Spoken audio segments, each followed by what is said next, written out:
nummer 2 blev Pronghorn Racing, ungdomsraketten, med Erik Aagaard og Peter Lykkeskov Sønderby, som har kørt 14 omgange.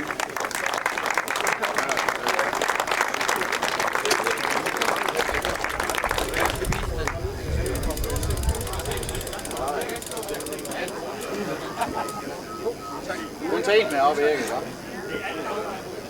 Tak. Og vinderne af mænd dobbeltklassen er også fra Pronghorn. Denne gang er det de erfarne med Christian Rosing, Rosvig Høgh og Simon Rytoft.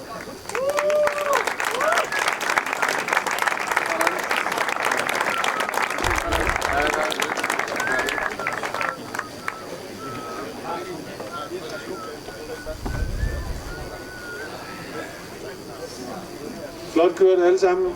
Lad os give det med hånd.